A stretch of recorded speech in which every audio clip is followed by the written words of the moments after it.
Êxodo, capítulo 14. O Eterno disse a Moisés: diga aos israelitas que mudem de direção e acampem em Pi-Hairote, entre Migdol e o mar.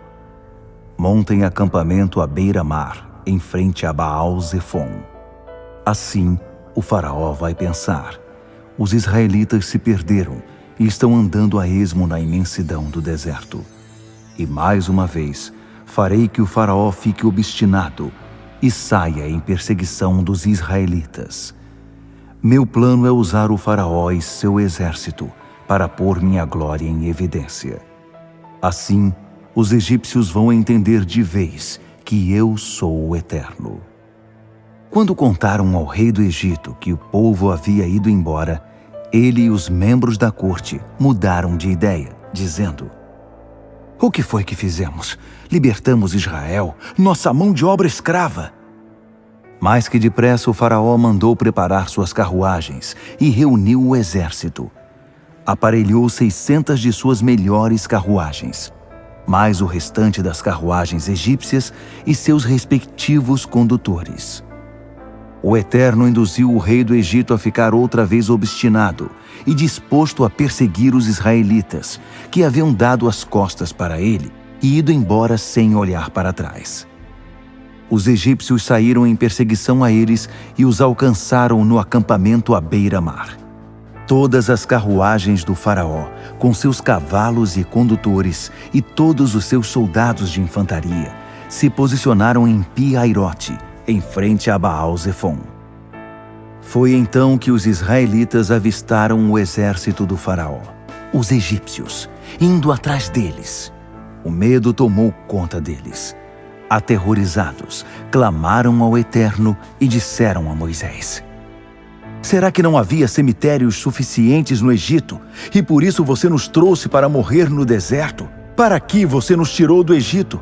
Já não havíamos avisado você que isso iria acontecer? Não dissemos: deixe-nos em paz aqui no Egito? É melhor ser escravo no Egito que cadáver no deserto. Moisés respondeu ao povo: não tenham medo. Fiquem firmes e observem o Eterno realizar hoje sua obra de salvação a favor de vocês. Olhem bem para os egípcios hoje, porque vocês não vão tornar a vê-los. O Eterno guerreará por vocês. Quanto a vocês, calem a boca. O Eterno disse a Moisés: por que eles estão clamando a mim? Diga aos israelitas que continuem andando. Segure bem alto o seu cajado e estenda a mão sobre o mar. Divida o mar ao meio. Os israelitas atravessarão o mar a pé, sem se molhar. Enquanto isso, induzirei os egípcios a continuar obstinados na perseguição. Vou usar o faraó e o exército dele inteiro, suas carruagens e seus cavaleiros, para pôr minha glória em evidência. Assim, os egípcios ficarão sabendo que eu sou o Eterno. Em seguida, o anjo de Deus que estava à frente do acampamento de Israel posicionou-se à retaguarda, e o mesmo aconteceu com a coluna de nuvem. A nuvem agora estava estacionada entre o exército egípcio e o acampamento de Israel. Ela envolveu o primeiro acampamento na escuridão e inundou o outro com luz. Durante toda a noite, um exército não pôde se aproximar do outro. Então Moisés estendeu a mão sobre o mar, e o Eterno afastou as águas com um fortíssimo vento oriental que soprou a noite toda. Aquela parte do mar se transformou em estrada, depois que as águas foram divididas. Os israelitas puderam caminhar através do mar, pisando em solo enxuto, com uma parede de água de cada lado. Depois foi a vez dos egípcios, que empreenderam uma corrida desenfreada pelo meio do mar com todos os cavalos, carruagens e condutores do faraó. Já era fim da madrugada, e lá da coluna de fogo e de nuvem, o Eterno semeou o pânico no meio do exército egípcio, travando as rodas das carruagens, que ficaram atoladas. Os egípcios começaram a gritar: Fujam de Israel! O Eterno está do lado deles e contra o Egito! O Eterno disse a Moisés: estenda a mão sobre o mar, e as águas vão se fechar sobre os egípcios, suas carruagens e seus cavaleiros. Ao raiar do dia, Moisés estendeu a mão sobre o mar, que começou a se fechar, enquanto os egípcios tentavam fugir. Mas o Eterno apanhou os egípcios no meio do mar.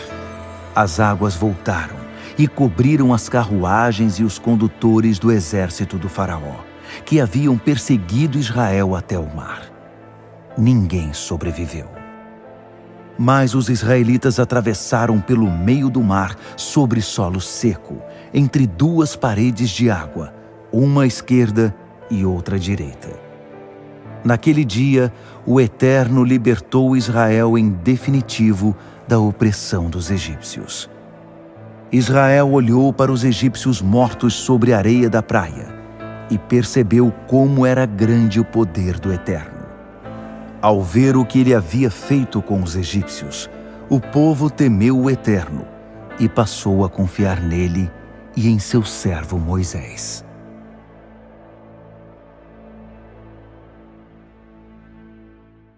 Êxodo, capítulo 15. Então Moisés e os israelitas cantaram juntos ao Eterno esta canção. Canto com o coração ao Eterno. Que vitória maravilhosa! Ele jogou no mar o cavalo e o cavaleiro. O Eterno é minha força, o Eterno é minha canção. O Eterno é minha salvação. Assim é o meu Deus, e vou contar isso ao mundo. Assim é o Deus de meu pai. Vou espalhar essa notícia por todo lado. O Eterno é guerreiro, eterno sob todos os aspectos. As carruagens e o exército do faraó, ele os lançou no mar. Seus melhores oficiais, ele afogou no mar vermelho.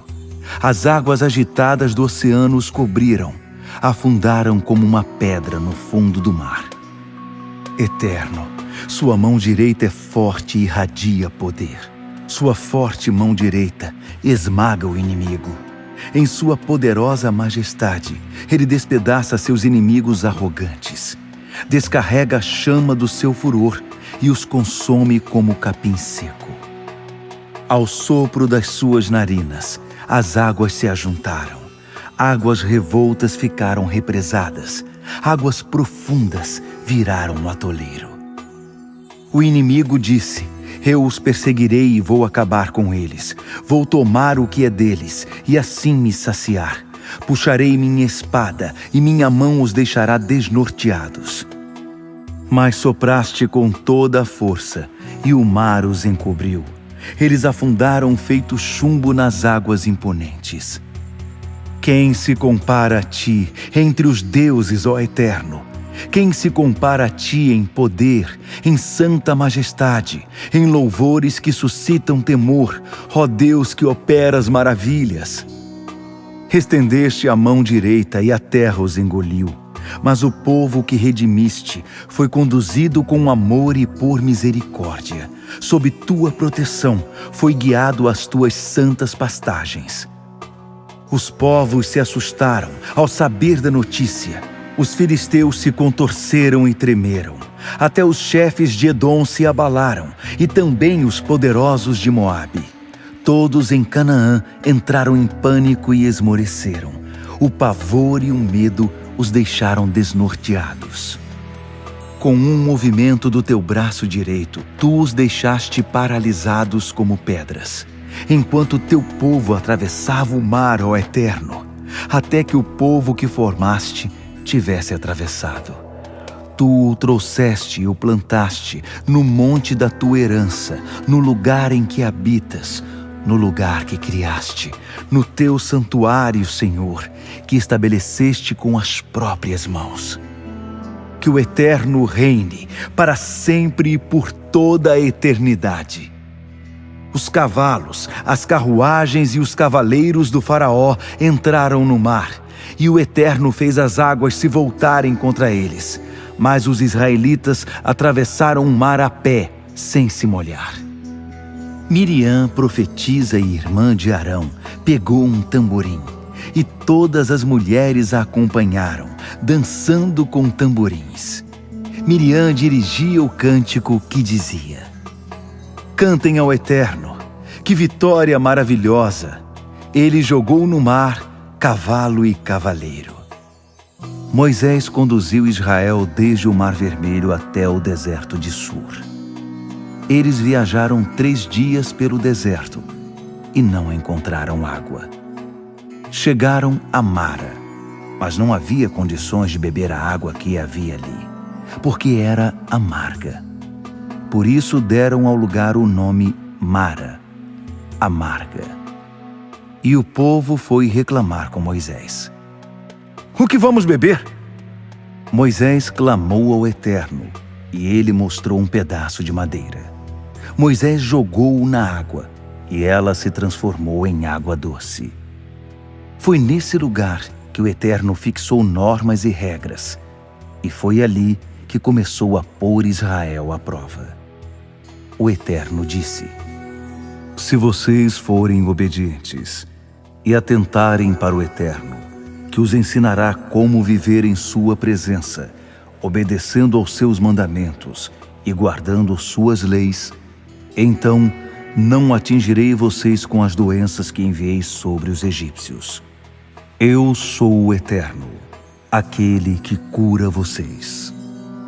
Eles chegaram a Elim, onde havia 12 fontes de água e 70 palmeiras, e acamparam ali, junto das águas.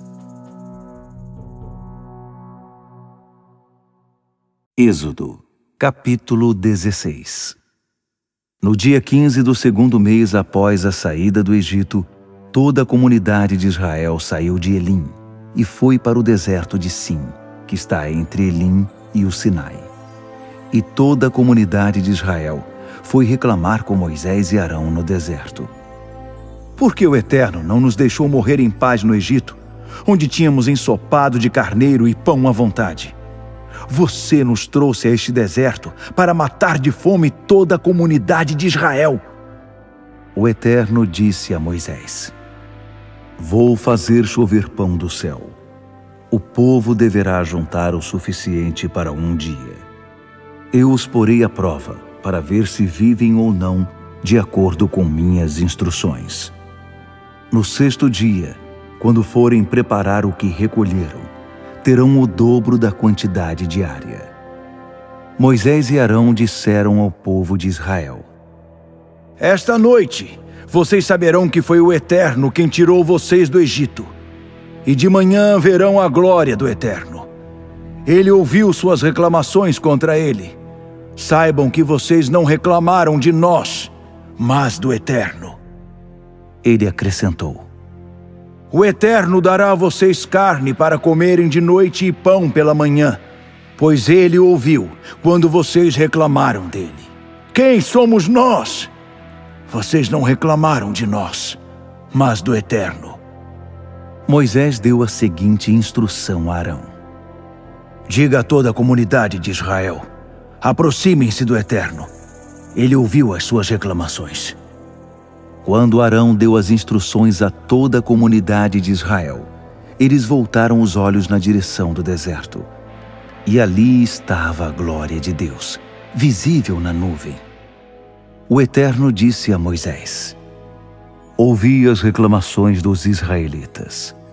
Por isso diga a eles: ao entardecer, vocês comerão carne, e de manhã terão pão à vontade. Assim, entenderão que eu sou o Eterno, seu Deus. Naquela noite, um grande número de codornas pousou no acampamento.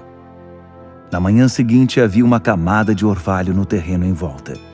Quando a camada de orvalho desapareceu, uma camada de algo parecido com flocos finos como a geada cobria o chão do deserto. Os israelitas, ao ver o estranho fenômeno, começaram a perguntar uns aos outros: Manu, o que é isso?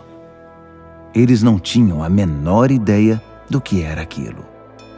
Moisés explicou: Isso é o pão que o Eterno providenciou para que vocês comessem. E estas são as instruções do Eterno. Juntem o suficiente para cada um, cerca de 1 jarro por pessoa. Recolham o bastante para cada indivíduo de sua tenda. O povo de Israel começou a recolher o alimento. Alguns juntaram mais, outros juntaram menos. Mas quando mediram o que haviam recolhido, não estava sobrando para os que haviam juntado mais, nem faltando para os que haviam juntado menos. Cada um havia recolhido a medida necessária. Moisés deu este aviso: não deixem sobrar nada para amanhã. Mas houve alguns que não obedeceram a Moisés e guardaram um pouco para o dia seguinte. E o que havia sido guardado ficou cheio de bichos e cheirava mal. Moisés perdeu a paciência com eles. Eles recolhiam o alimento todas as manhãs, o necessário para cada um. Quando o sol ficava mais forte, ele se derretia. No 6º dia, juntaram o dobro de pão, cerca de 2 jarros por pessoa. Os líderes da comunidade foram relatar a mudança a Moisés. E Moisés disse: o que o Eterno falou foi o seguinte: amanhã é dia de descanso, sábado santo ao Eterno. Assem ou cozinhem hoje o que quiserem e guardem as sobras para amanhã. Eles guardaram o que sobrou para o dia seguinte, conforme Moisés havia ordenado. E dessa vez o pão não cheirou mal, nem criou bichos. Moisés disse também: agora comam, este é o dia, o sábado do Eterno. Hoje vocês não acharão nada. Durante 6 dias deverão juntá-lo, mas o 7º dia é o sábado, e não haverá alimento para recolher nesse dia. Mesmo assim, no 7º dia, alguns saíram para juntar o pão, mas não encontraram nada. O Eterno disse a Moisés: até quando vocês vão ignorar minhas ordens e instruções? Será que não percebem que o Eterno deu o sábado a vocês? Foi essa a razão de eu ter dado no 6º dia pão suficiente para 2 dias. Portanto, fiquem em casa no sábado. Ninguém saia no 7º dia. E o povo deixou de trabalhar no 7º dia. Os israelitas deram ao pão o nome de maná. O que é isso? Ele era esbranquiçado e parecido com a semente do coentro. O gosto era de bolacha com mel. Moisés deu mais instruções. Isto é o que o Eterno ordena: guardem um jarro cheio de maná, um homer, para que as futuras gerações possam conhecer o pão com que os alimentei no deserto, depois de tirá-los do Egito. Moisés disse a Arão: peguem um jarro e encham-o de maná. Coloque-o diante do Eterno. O maná deve ser conservado para as futuras gerações. Arão fez o que o Eterno havia ordenado a Moisés, separando um pouco de maná e guardando com as tábuas da aliança. Os israelitas comeram maná durante 40 anos, até chegar à terra na qual se estabeleceriam. Eles comeram maná até chegar à fronteira de Canaã. Pelos padrões antigos, um homer corresponde à 10ª parte de um efa. Êxodo, capítulo 17. Sob a direção do Eterno, toda a comunidade de Israel partiu do deserto de Sim e avançou no caminho por etapas. Eles acamparam em Refidim, mas não havia sequer uma gota de água para o povo beber. E o povo exigiu de Moisés: dê-nos água para beber. Mas Moisés respondeu: por que estão me atormentando? Por que estão pondo à prova o Eterno? Mas o povo estava com sede e passou a reclamar a Moisés: por que você nos tirou do Egito e nos trouxe para cá com nossos filhos e nossos animais? Foi para morrermos de sede? Moisés orou ao Eterno: o que faço com este povo? Qualquer hora dessas, eles vão me matar. O Eterno disse a Moisés: ponha-se diante do povo e leve com você alguns dos líderes de Israel. Pegue a vara que você usou para tocar o Nilo e comece a andar. Vou acompanhar você até a rocha em Horebe. Quando chegar ali, bata na rocha, e dela jorrará água para o povo beber. Moisés fez o que Deus ordenou, e os líderes de Israel presenciaram tudo. Ele deu ao lugar o nome de Massá, lugar de prova, e Meribá, discussão, por causa da discussão entre os israelitas e porque eles puseram à prova o Eterno quando disseram: o Eterno está ou não conosco? Amaleque posicionou seu exército para lutar contra Israel em Refidim, e Moisés ordenou a Josué: escolha alguns homens para lutar contra Amaleque. Amanhã assumirei meu posto no alto do monte com a vara de Deus. Josué fez o que Moisés havia ordenado e preparou-se para lutar contra Amaleque. Moisés, Arão e Hur foram para o alto do monte, e sempre que Moisés levantava as mãos, Israel começava a vencer. Mas quando ele as baixava, a vantagem ficava com Amaleque. Mas Moisés acabou cansando. Então pegaram uma pedra e a puseram debaixo dele. Ele se sentou nela e Arão e Hur ficaram segurando suas mãos, um de cada lado. Assim as mãos dele ficaram erguidas até o pôr do sol. E Josué derrotou Amaleque e seu exército na batalha. O Eterno disse a Moisés: escreva um relato desta batalha, para que Josué possa ler mais tarde, porque vou apagar a memória de Amaleque da face da terra. Moisés edificou um altar e deu a ele este nome: O Eterno, minha bandeira. E disse: viva o domínio do Eterno! O Eterno em guerra contra Amaleque, hoje e sempre.